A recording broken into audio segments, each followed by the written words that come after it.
Good day and welcome to the Q3 FY21 Adobe Earnings Conference Call. Today's call is being recorded. At this time, I turn the conference over to Jonathan Voss, VP of Investor Relations. Please go ahead. Good afternoon and thank you for joining us. With me on the call today are Shantanu Narayen, Adobe's President and CEO, and John Murphy, Executive Vice President and CFO. On this call, which is being recorded, we will discuss Adobe's third quarter fiscal year 2021 financial results. You can find our Q3 press release as well as PDFs of our prepared remarks and financial results on Adobe's Investor Relations website. The information discussed in this call, including our financial targets and product plans, is as of today, September 21st, and contains forward-looking statements that involve risk, uncertainty, and assumptions. Actual results may differ materially from those set forth in these statements. For a discussion of these risks, you should review the factors discussed in today's press release and in Adobe's SEC filings. On this call, we will discuss GAAP and non-GAAP financial measures. Reconciliations between the two are available in our earnings release and on Adobe's Investor Relations website. I will now turn the call over to Shantanu. Thanks, Jonathan. Good afternoon. I hope you're all staying safe and healthy. Adobe had another outstanding quarter as people across the globe continue to embrace new ways of storytelling, learning, and customer engagement in a digital-first environment. This quarter, we delivered significant new product innovations, announced the exciting acquisition of Frame.io, and continued to increase customer engagement across an ever-expanding customer base. We're executing on our strategy of unleashing creativity for all, accelerating document productivity, and powering digital businesses as reflected in our strong performance. In Q3, Adobe achieved $3.94 billion in revenue, representing 22% year-over-year growth. GAAP earnings per share for the quarter was $2.52, and non-GAAP earnings per share was $3.11. In Q3, we drove record performance in our digital media business, achieving $2.87 billion in revenue, representing 23% year-over-year growth. Net new digital media annualized recurring revenue, or ARR, was $455 million, and total digital media ARR exiting Q3 grew to $11.67 billion. Creativity has always played a central role in the human experience. Over the last year, we have all witnessed the way creativity has sustained us. We've shared photographs with loved ones on different continents, taught art classes to students at their kitchen tables, and launched entirely new businesses online. Building on decades of leadership, Adobe continues to pave the way in core creative categories, including photography and design, while pushing the boundaries across a wide range of emerging categories such as AR and 3D. Whether it's the latest binge-worthy Streaming Plus series, a social media video that sparks a movement, or a corporate video, creation and consumption of video is experiencing explosive growth. In August, we announced an agreement to acquire Frame.io, a leading cloud-based video collaboration platform. Video editing is rarely a solo activity, and it's traditionally been highly inefficient. Frame.io streamlines the video production process by enabling editors and key project stakeholders to seamlessly collaborate using cloud-first workflows. The combination of our leading video editing offerings, including Photoshop, Premiere Pro, and After Effects, with Frame.io's cloud-based review and approval functionality, will radically accelerate the creative process and deliver an end-to-end video platform. The addition of Frame.io creates an opportunity for Adobe, in conjunction with the partner ecosystem, to expand beyond video editors to a broader set of customers, teams, and enterprises. We hope to close the Frame.io transaction in Q4 and look forward to welcoming the team to Adobe. Next month, we'll host Adobe Max, the world's largest creativity conference. Max has always been the place to be inspired, connect with the creative community, and experience the latest Creative Cloud innovations. Our programming will feature iconic speakers, including Oscar-winning writer, director, producer Chloe Zhao, actress Tilda Swinton, and SNL star and executive producer Kenan Thompson. This year's fully digital experience allows us to expand our reach and engage with more people across our global creative community than ever before. Max will be hosted on Adobe's custom digital event platform built on Adobe Experience Cloud. In Q3, we achieved creative revenue of $2.37 billion with strong new user acquisition, engagement, and renewal across all creative products and geographies, with particular strength in our Creative Cloud for Teams offering. Q3 Creative Cloud highlights include innovative enhancements to our photography offerings, including new services and AI-driven capabilities in Lightroom, Creative Cloud applications now running natively on Apple's new Silicon M1 chip, delivering a boost in performance, the release of Adobe Substance 3D Collection, a suite of interoperable tools and services that support 3D creativity, partnerships such as The Great Untold with Netflix, enabling next-gen creators to tell their stories, and key customer wins at the Department of Education of the Philippines, Facebook, Nike, Rutgers University, and the U.S. Department of the Interior. Document Cloud is accelerating document productivity by powering the paper-to-digital revolution and enabling all document actions to be frictionless across web, desktop, and mobile. From complex legal documents to sales contracts to employee welcome kits, documents are at the core of work.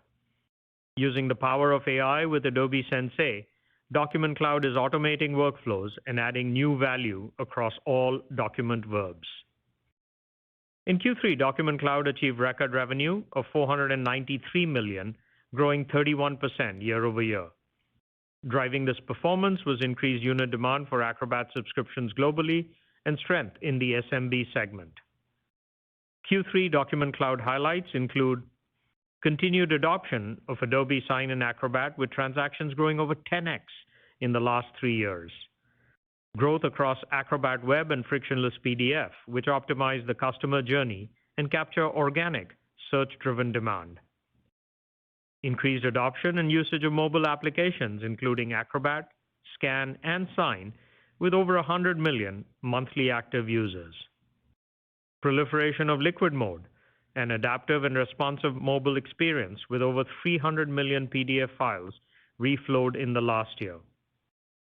Key customer wins at Daimler AG, Fujifilm, Micron, and PwC. Businesses of every size across every category are investing in customer experience management. Adobe Experience Cloud is powering CXM for B2b and B2C companies with applications focused on customer journey management, data insights and audiences, content and personalization, commerce, and marketing workflows. Adobe Experience Cloud empowers companies to deliver predictive, personalized, real-time digital experiences across every touch point of the customer lifecycle. In the digital economy, companies are relying on digital presence and commerce as the dominant channels to drive business growth. According to the Adobe Digital Economy Index, U.S. consumers spent over $541 billion in e-commerce from January through August, 58% more than what we saw 2 years ago. In Q3, we delivered Experience Cloud revenue of $985 million, driven by strong performance across both subscription and professional services. Q3 subscription revenue was $864 million, representing 29% year-over-year growth. As businesses reopen around the world, interest in Adobe CXM solutions as an enterprise priority is resulting in increasing spend in both software and services.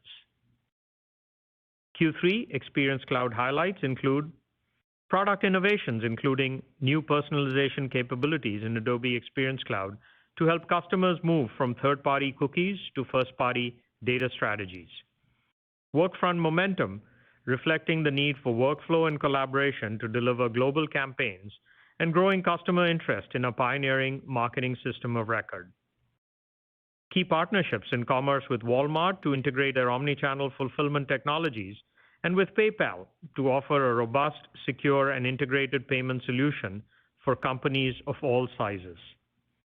Continued industry analyst recognition, including being recognized as a leader in the Forrester Wave digital experience platforms and achieving the highest score of all participating vendors for current offering. Adobe was also named a leader in the 2021 Gartner Magic Quadrant for personalization engines and a leader in the Gartner Magic Quadrant for digital commerce. Strong customer adoption of Adobe Sensei-powered capabilities in Adobe Experience Cloud, as over 80% of customers now rely on our AI-powered capabilities to drive data insights and optimizations. Key customer wins at Accor, the Australian government, Bertelsmann, Capital One, CVS Pharmacy, Daimler AG, Facebook, Ford Motor Company, Fidelity Brokerage Services, Honeywell, Real Madrid, and The Gap. Adobe's strength has always come from our most important asset, our people. I want to thank our 25,000 plus employees for their dedication and resilience, our customers and partners for their trust as we continue to navigate a dynamic external environment. I'm proud of the continued industry recognition we receive as a great and equitable place to work. This quarter, Adobe received a 100% score on the Disability Equality Index for Best Places to Work for Disability Inclusion, and we were named to People magazine's Companies That Care list for the 5th consecutive year. Last week, we held our Adobe for All virtual conference designed to bring employees together around our shared values of diversity, equity, and inclusion. As part of that event, we reaffirmed pay parity. We continue to pioneer opportunity parity to ensure that employees are offered equal career development and growth across all demographic groups. As part of our ongoing efforts to bring in more diverse talent, Adobe has established partnerships with historically Black colleges and universities and Hispanic-serving institutions. This new program offers a $1 million donation to schools, scholarships, internships, and career readiness programs. Our goal with these deep, focused partnerships is to provide opportunities for students to learn technology and creative skills. The health and safety of our employees remain our top priority. Our offices are slowly reopening to fully vaccinated employees on a voluntary basis. As we look ahead to the future of work at Adobe, we will remain hybrid and flexible and continue to do what's best for our employees and our business. I'm confident that Adobe's culture of innovation, category-defining products, strong brand, and the unwavering dedication of our employees will drive our continued business success and a strong close to the fiscal year. John? Thanks, Shantanu. Our financial results feature strong growth across revenue, digital media, ARR, digital experience subscription revenue, RPO, and EPS, demonstrating the power of our category-defining offerings. In a digital-first world, Adobe's market opportunity is larger than ever, and we are investing for sustained growth through product innovation and by driving awareness and demand for our products with customers of all sizes. With our data-driven operating model, or DDOM, we continue to leverage our Experience Cloud technology to create personalized experiences for our customers in real time, driving traffic to adobe.com and app stores to acquire new customers. As a result, in Q3, Adobe achieved record revenue of $3.94 billion, which represents 22% year-over-year growth. Business and financial highlights included GAAP diluted earnings per share of $2.52 and non-GAAP diluted earnings per share of $3.11. Digital media revenue of $2.87 billion, net new digital media ARR of $455 million, digital experience revenue of $985 million, cash flows from operations of $1.42 billion, RPO of $12.63 billion exiting the quarter, and repurchasing approximately 1.7 million shares of our stock during the quarter. In our digital media segment, we achieved 23% year-over-year growth in Q3, and we exited the quarter with $11.67 billion of digital media ARR. As anticipated, with regions beginning to reopen across the globe, we saw pronounced summer seasonality in Q3.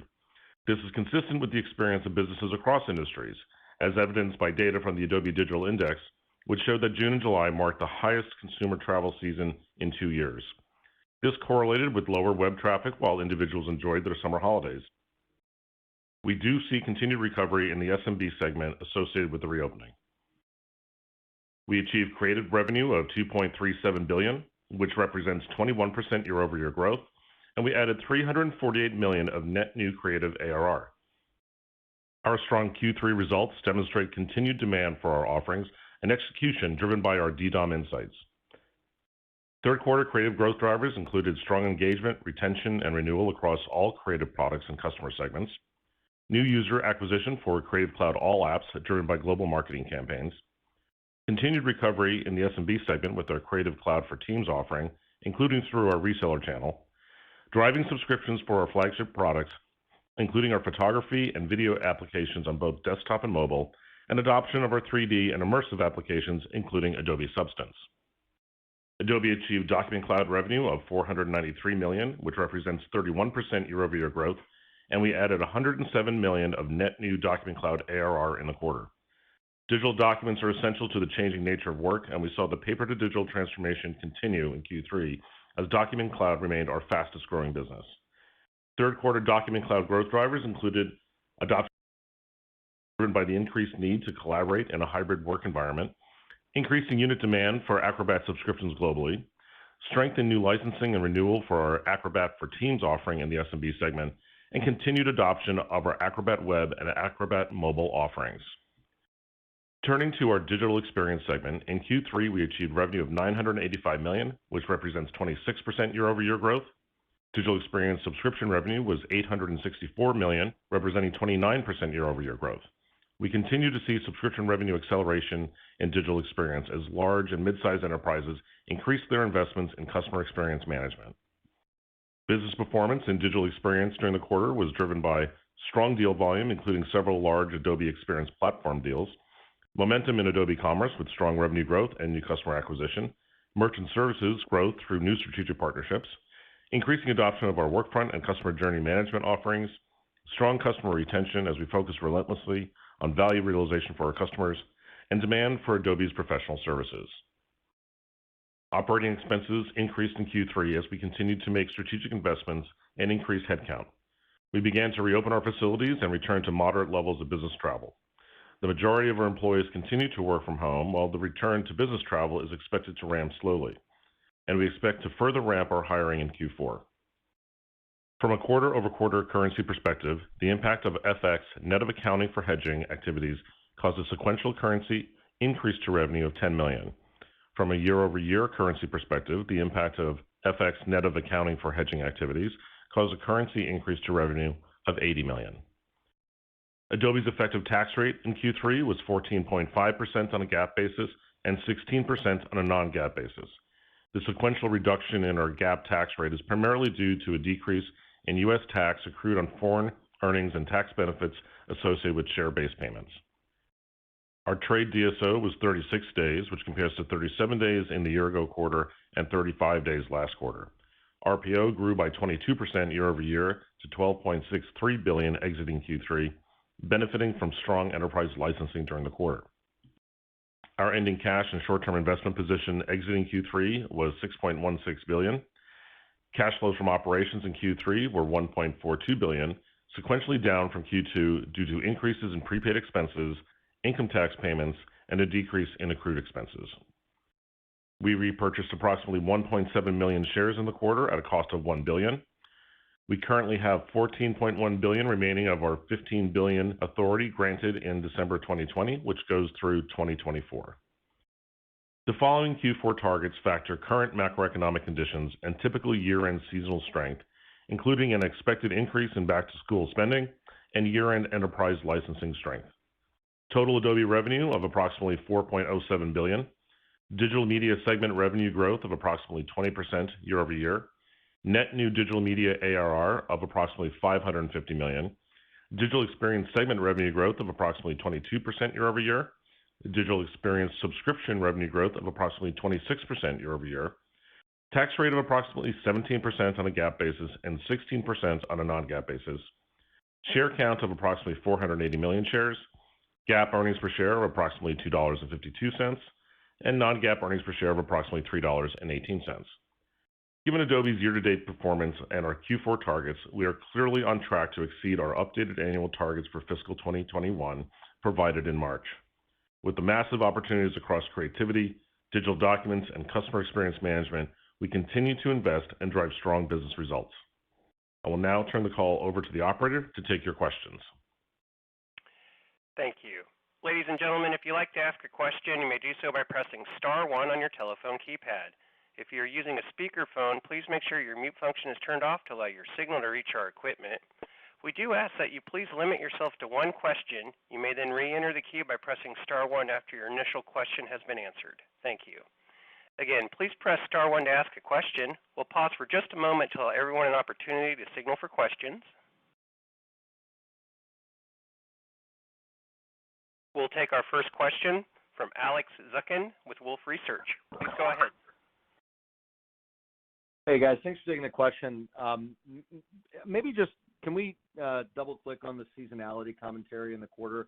Because if we look at the beat versus guidance on kind of net new digital media ARR, it looks at the same time you had kind of the weakest beat, but then the strongest guide in the last 3 years, which kind of speaks to and confirms some of those seasonality comments that you made. But can we just dive in to get a better sense of exactly what drove that for the Creative Cloud business?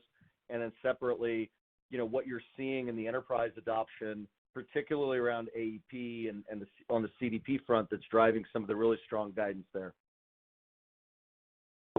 Happy to do that, Alex. So first, on your DME question, as it related to the ARR, overall we were really pleased, and I think it really speaks to the strength of our DDOM and the insights that we get associated with the business.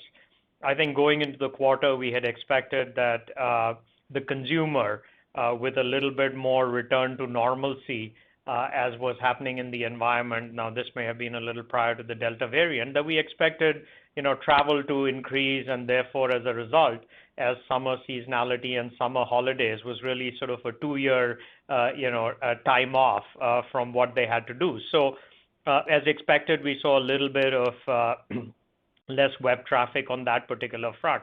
The SMB was a highlight for us. The SMB, which was impacted a little bit more. We're continuing to see strengths associated with the SMB.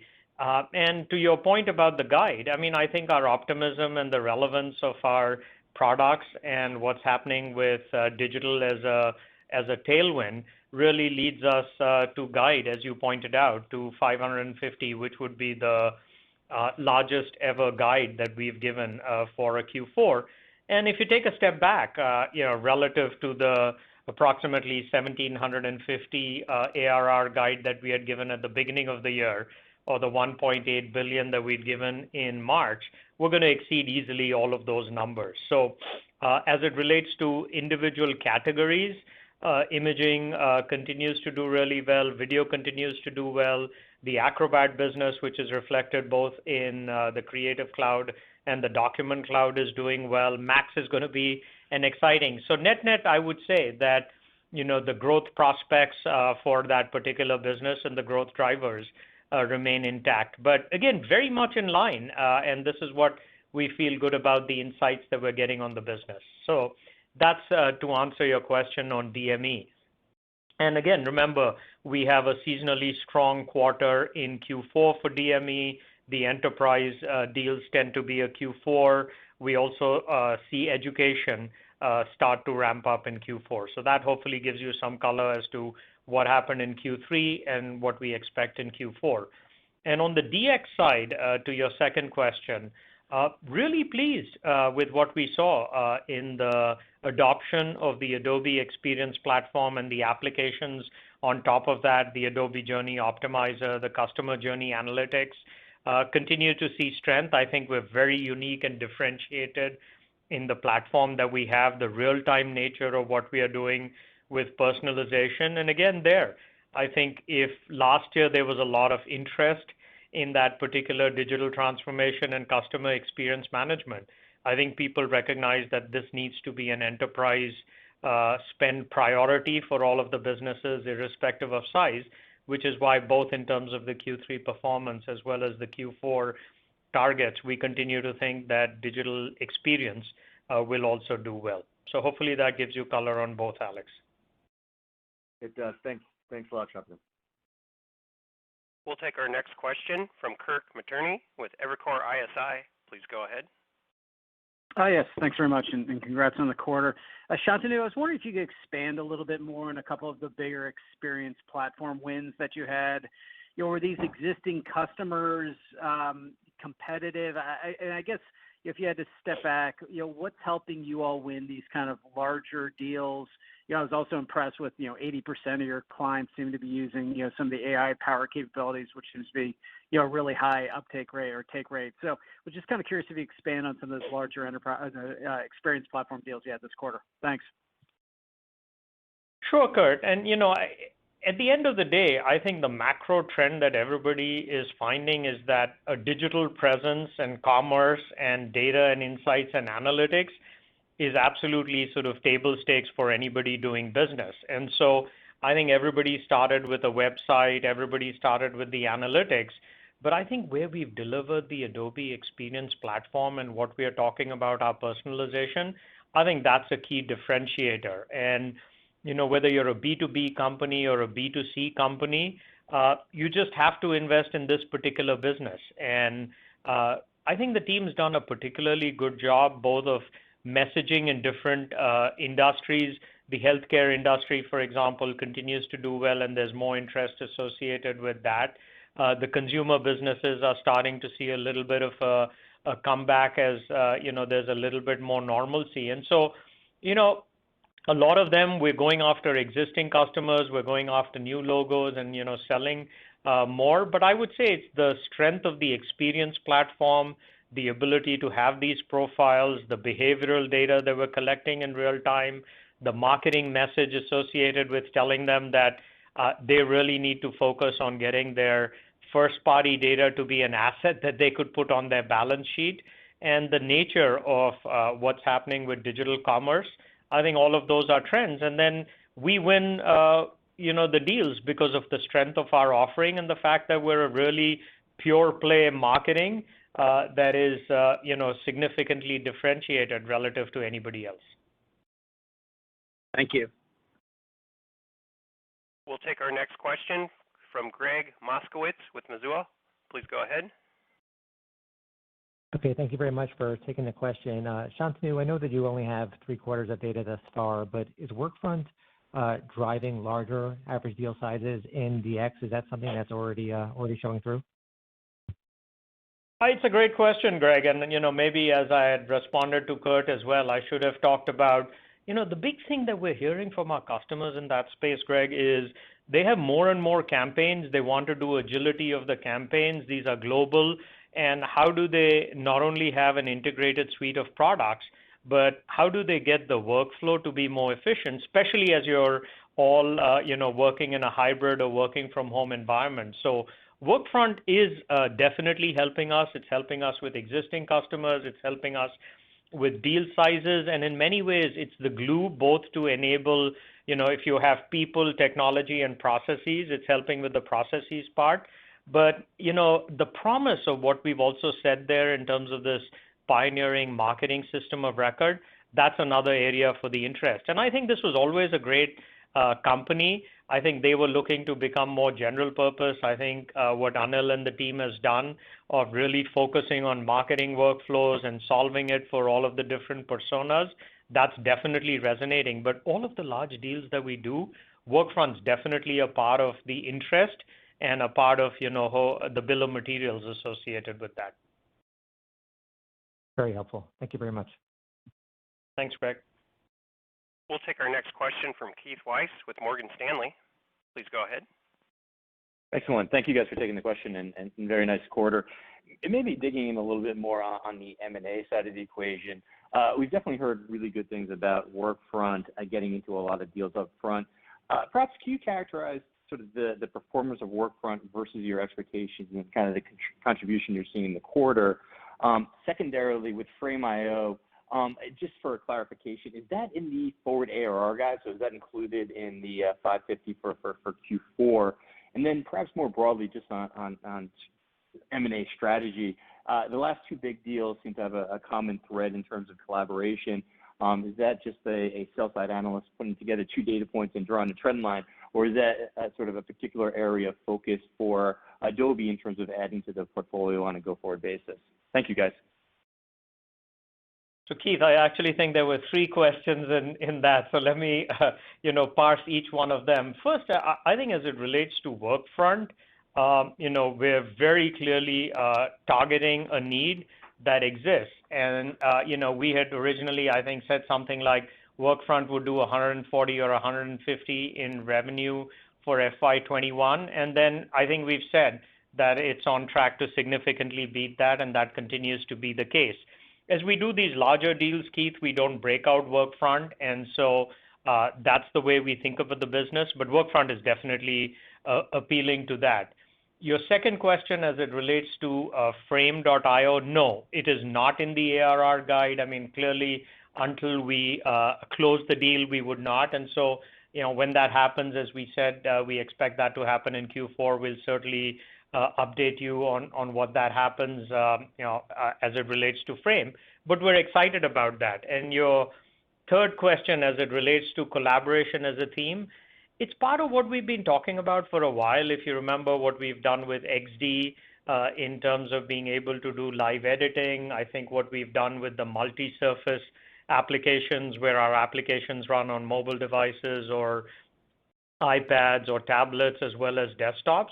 It's just one of those themes that people are working from different locations. People are increasingly working with people. And so I think, we have the ability to really provide value for our existing customers and attract new customers. I think with Frame in particular, we're excited because it expands dramatically the potential of the number of people who will become, participants in the video workflow. And if they become, I hope you like the videos that we placed at the beginning of the, earnings call. And it's all of that stuff is being done remotely. And so we're pleased. And as you know, we're always thoughtful, Keith, about the acquisitions and making sure it's a case where we can bring significant value both to our shareholders and to our customers. Outstanding. Thanks for the color, guys. Thank you. We'll take our next question from Michael Turrin with Wells Fargo Securities. Please go ahead. Hey there. Good afternoon. Thanks for taking the question. On margin, the year-to-date margins are now above 46%. I think you previously referenced potential for more of a second half step down there. So just how should we think about the margin profile here, and are there benefits you'd point to that could normalize, assuming more of a return to normal? John, do you want to start and then I can add? Yeah, that'd be great. Yeah, you're right. The margins at 46% this quarter. We had indicated that with the more of a reopening across different regions, we would start to see our facilities come online, our business travel come back, and certainly continue our hiring ramp. With the Delta variant, probably slowed that down a little bit, and so that contributed to the margin expansion you saw in Q3. But overall, it was an outstanding quarter for all of our businesses. And what we've said is the long road, the path to margin expansion is really through revenue growth, given the leverage in our model. And after the contributions from the revenue performance in the quarter, continued expense savings, as I just talked about, that contributed overall to the performance. But we expect those expenses to come back in a phased re-entry now, maybe a little slower than we originally thought when we talked about the second half. But that being said, when I think about our original targets in December, it implied margin expansion. When we did our updated targets in Q1, it was even larger margin expansion from what we saw.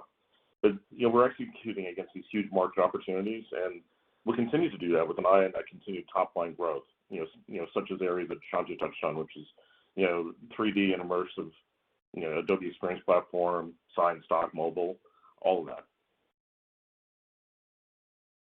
Well said, John. And maybe the only other thing I would add is that I think when you look at some of the T&E or facilities expenses, it's a little artificial in terms of what's happening on expenses. But our big position is when you have $100+ billion addressable market, I think driving profitable growth is where we are focused on, which is why I think John also referred to we continue to be in the market to hire talent to make sure that we can continue to address all the market opportunities that we have.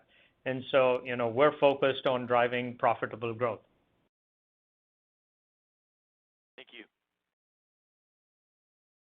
We'll take our next question from Jay Vleeschhouwer with Griffin Securities. Please go ahead. Thank you. Good evening, Shantanu and John. Shantanu, for you first, as I'm sure you recall over the last number of years, particularly at a conference like Max, we've talked about the integration, in many ways the unique integration that you have between digital media and the DX business. And you'll recall it's gone by a certain acronym over time. The question is, can you quantify or in some way describe the business effect of that combination, even going back to the old DPS days of how this mutuality does in fact help you drive business, through the integration across the two segments. Relatedly, with regard to DX specifically, you'll recall that over the last number of years, the company has often referred to your having about 4 dozen or so use cases that you were targeting for DX, and that was a number of years ago. So perhaps you could talk about how the number of targeted use cases has increased for DX in the last number of years, particularly now with the introduction of payment services and other new capabilities. Sure, Jay. First, I think as it relates to your question around the integration between the clouds, as you know, first let's even talk about Acrobat, right? Because so much of the Acrobat business is reflected both in Creative Cloud and Document Cloud. And so that's one very tangible example of how we've integrated the clouds. I think taking a step back, the area that I would say is of the most interest to customers right now is what we have referred to in the past also as content velocity, which is people are creating more digital assets, they're spending more on content, and how they both ensure that all of that content seamlessly is distributed, whether it's a marketing campaign, whether it's something that goes on a mobile application, whether it's something that goes on the website. And so I think that's the hard problem that we've been able to help facilitate for our customers, which is creating all of this content and making sure that it's the delivery is accelerated through marketing campaigns is an area of real integration between DME as well as DX. And where that shows up also in the revenue is, the continued growth of AEM and AEM assets specifically, because that's where the assets are really flowing between these two solutions. So hopefully that gives you a little bit of the flavor. I think to the earlier questions that Greg and others had asked and Kurt had asked, I mean, it also on the workflow, that's when people are looking at it and saying, wow, if my freelancers have created content, how is that now being reflected in the DX? So that's what I would answer your first question. I think as it relates to the DX use cases, and we should certainly do an update, it's increased very dramatically. And the ones that I would say maybe as highlight is the B2b use cases, the number of large B2b companies that are coming to us and saying, hey, we recognize that whether it's for lead generation, whether it's for identification of customers, whether it's for even doing commerce, that's been a fairly big driver. I would say regulated industries, which if the original push around customer experience management was B2C and consumer-based companies, now I think you're seeing way more of those workflows and use cases in regulated industries. So that's another one that I would do. I would say the global aspect of this, which is you have companies, whether you're an automotive company or you're a fast food company and you want to do this globally, I think that's a use case that we've seen a fairly dramatic increase. But so hopefully that gives you one.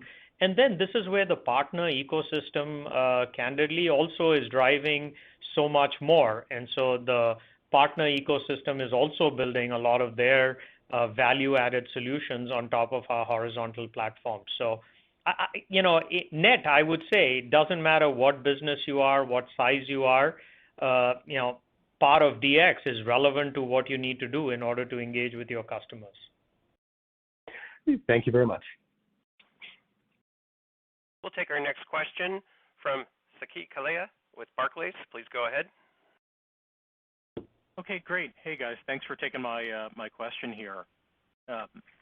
John, maybe for you, just to switch gears a bit, I was wondering if you could just talk about seasonality in the Document Cloud business specifically. I think the net new ARR there has, historically sort of been up and to the right, kind of through the year. I guess the question is, are we getting to a point in that business where the seasonality could start to look a little bit more like Creative, or are there any things to maybe consider for Document Cloud ARR seasonality this quarter? Yeah, I think when we think about the situation we've been in the pandemic and the need for more paper to digital transformation that's impacting not just enterprises and institutions that have obviously seen great growth in, but individuals as well as they're engaging with the services that they use.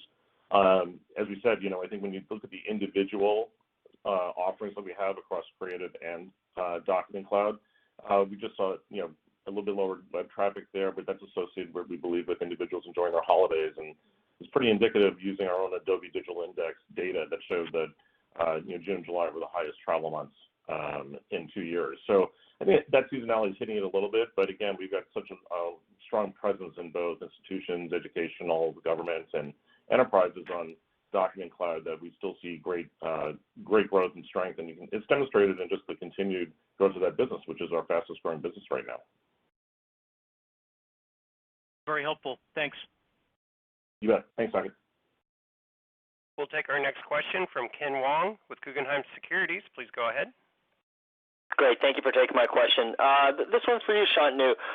You guys have a history of bringing your professional tools down to the consumers. You had light editions, you have mobile editions. I think in your prepared remarks, you mentioned the addition of Frame.io creating additional opportunities, in sort of across the customer base, teams, and enterprises. I guess, do you envision this as a platform that could be brought down to consumers, prosumers, or is this still mainly going to be in that professional bucket? Ken, it's a very important area of expansion for us. I mean, I think the Creative has always been a segment that looks to us to deliver mission-critical products that enable them to make a livelihood, but the halo effect of that, when you look at what we talk about at our analyst meetings and how big our communicator business already is, as well as the outreach of that even into the consumer business. But stay tuned on that front. I think as we talk about our product roadmap and the excitement that we have to fulfill this vision of creativity for all and target a broader and broader set of customers with some great solutions using our artificial intelligence and Sensei technology. We have some very exciting things underway that will start to be served to customers. So very excited about that opportunity. It's a big opportunity. It's already a big business for us. I mean, when we talk about the fact that we're adding over $500 million of net new ARR as our expectation for Q4, a significant portion of that is also going to what you would call communicators or prosumers, and we're going to be delivering more and more really phenomenal products targeted at that customer segment. Got it. Fantastic. Looking forward to Max. Thanks, guys. Thank you. We'll take our next question from Kash Rangan with Goldman Sachs. Please go ahead. Thank you very much. Congratulations, Shantanu and team, on a fantastic quarter. Shantanu, I remember, I think it was Max 2019, we talked about video and how that could be as big of an opportunity as photos. And I'm curious to get your thoughts on the total available market that is new and incremental to Adobe's creative business as a result of the acquisition that you made of Frame. And in particular, you used the word dramatically expands the scope of what you can do, meaning collaborators in addition to content creators. Can you just talk about what you meant by that? If you could just put a finer point, does this mean that the creative TAM will be larger than what Wall Street thinks, which has always been the case for the past 10 years or so? And secondly, not that it's a negative, but with the seasonal pattern in summer showing some sign of activity where people went on vacations, etc., is there at all any risk that digital transformation takes a bit of a backseat as we go shopping, not online, but we go to stores, therefore e-commerce activity might actually slow down a little bit, but the secular trend is still pretty solid. But in terms of an adjustment, are we in for some adjustment, or maybe not, but I just want to get your thoughts on that. Thank you so much. Thanks, Kash. I mean, as it relates to your first question around video, I think we've been signaling for a while that video is really one of the exciting expansion opportunities for us, and that's really played out. It's played out from the products that we've delivered, Premiere and After Effects continuing to be the leaders in that category. Certainly Photoshop and Illustrator used a lot. But if you look at what's happening with all these streaming plus services, right? I mean, there isn't a company that isn't delivering a streaming plus service. And so I think the insatiable demand for video among consumers is only requiring more and more companies to have these streaming services and deliver more genre, as it relates to video. All of that work right now, I mean, we talked a little bit of what we are doing as a partnership with Netflix as well. I mean, all of that is happening now with people in different locations through a collaborative process. So anytime you can take a creative idea and make that happen quicker, faster to the right audience, that's only going to be, incredibly valuable to our customers. And so I think that trend's only going to continue.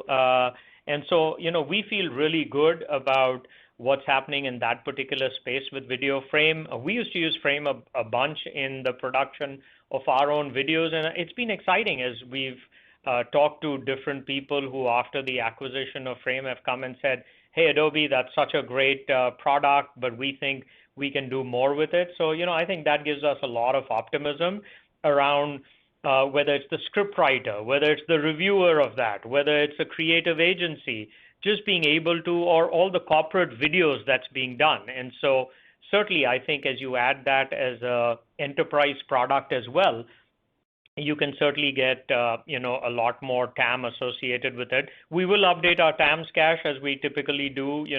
I think Jonathan referred or we'll talk about, how we do our Q4 as well as our 2022, and we'll talk to you about TAMs on that front. But really excited about that. I think the external partnerships that exist for Frame and how it's plugged in not just to the Adobe solutions, but other solutions is also an area of strength. And I think to your second question around shopping and online, when we look at our DX business and the success that we had in Q3, I mean, a big part of that is more and more companies are certainly doing the, multi-channel, omni-channel, whatever they want to call it. And I think that's only going to continue to be a driver of our digital experience solutions because today that's table stakes. And so we just look at it and say, whether you're shopping in store or whether you're shopping online, you need a solution that treats you like a customer that we know of. And so I think that's going to only be an imperative for companies. I mean, one thing we should have probably talked about also is if you look at our Q3 results, I mean, they were stronger than what we had said.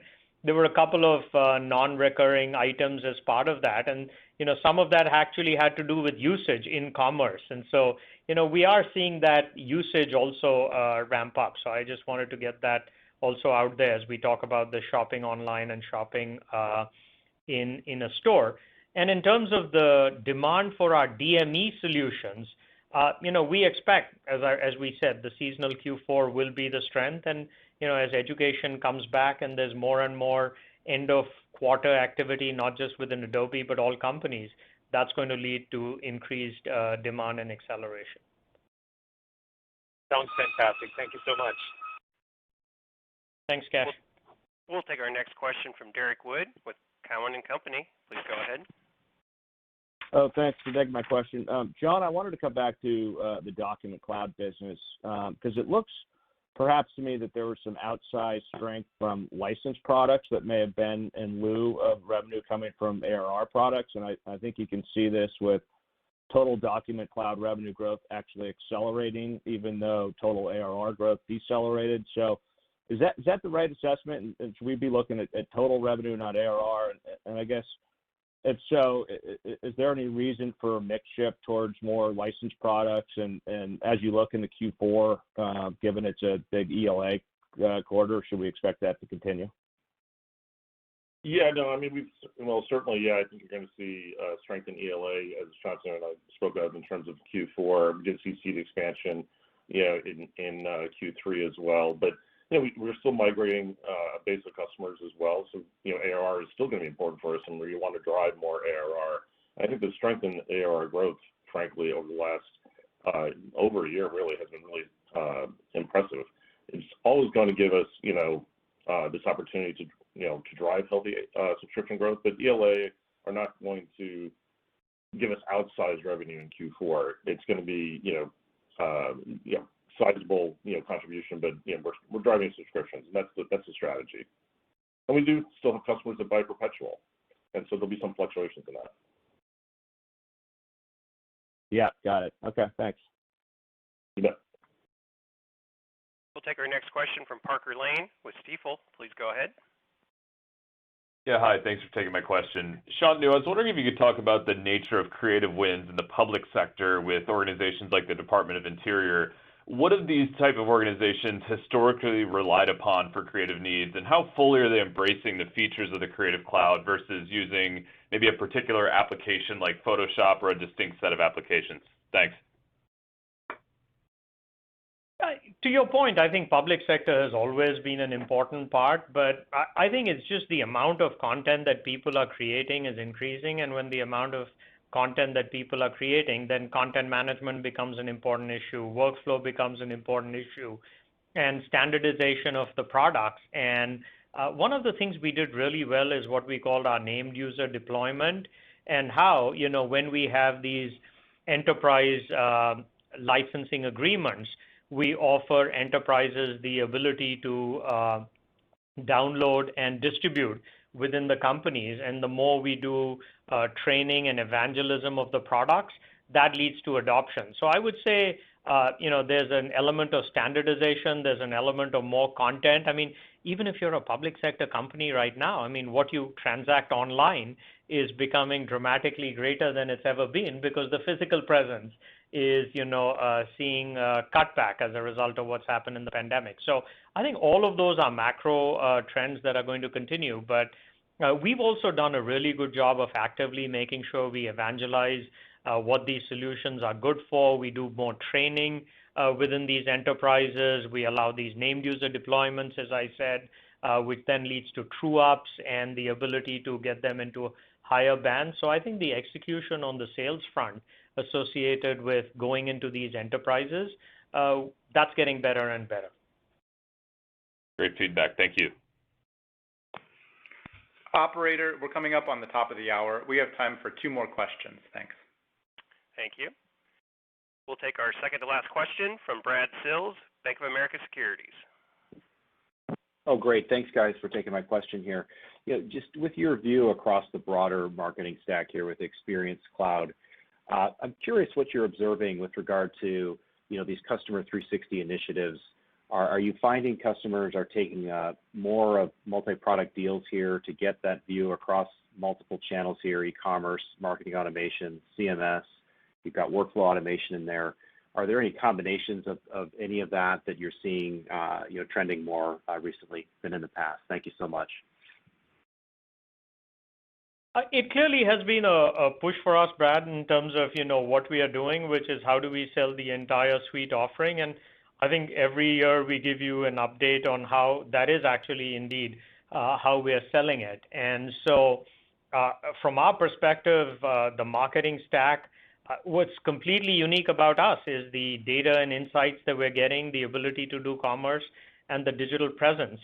I think as it relates to Customer 360, where we're unique, and I think we're years ahead of any other large company that has space, is this real-time nature of what we've delivered. It's scalable. We've got billions of profiles. And so I think a lot of other companies are talking about how they take something that may be, in a record somewhere and, do things with it. But for us, it's the activation of that data. And that's where I think, most people are really excited about what Adobe has to offer. And the other thing that I think has really happened is people recognize that they have to get control of their first-party data. I think a lot of interest used to exist about customer acquisition and third-party data. But I think right now it's about, do we have even control of our first-party data? Do we have control of our behavioral and what is happening on multiple channels?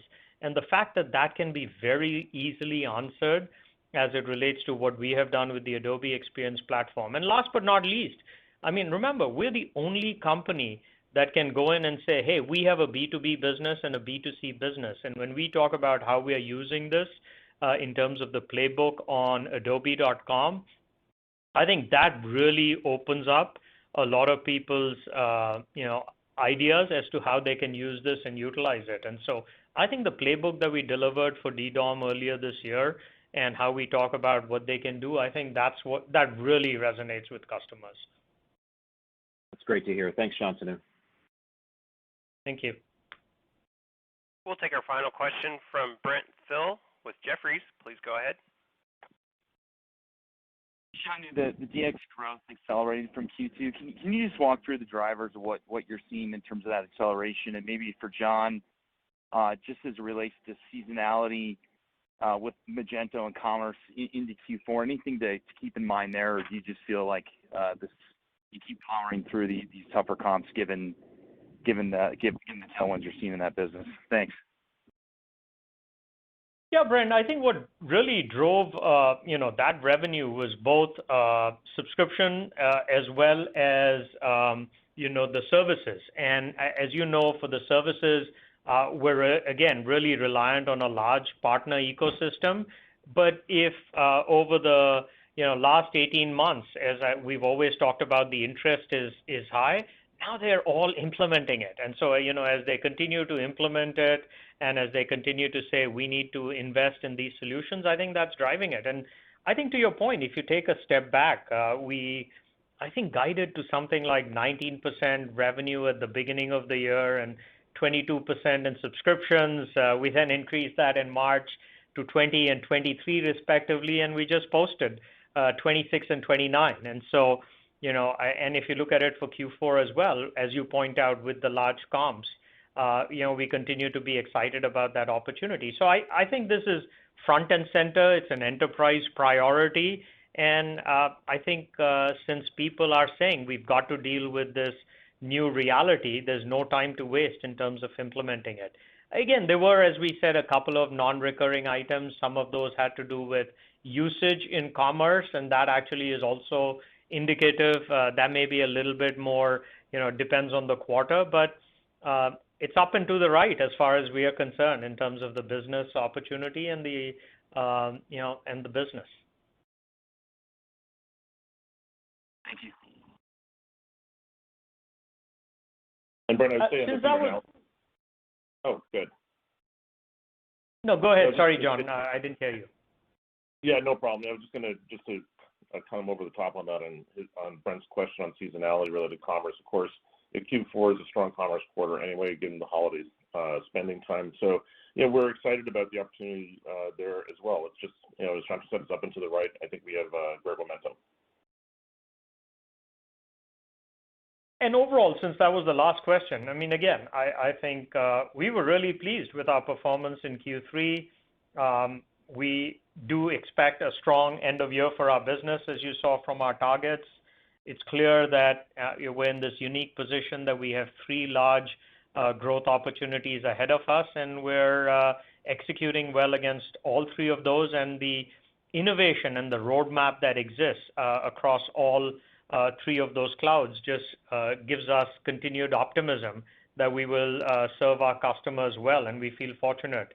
I think the future of work and the fact that it's more hybrid will only continue to emphasize digital as a priority for companies of every size. And so whether that's an increase in content for personalization, whether that's more automation of digital documents, and whether that's every business saying we need to understand how to do customer experience management, I believe Adobe is very uniquely positioned to drive those particular macroeconomic trends.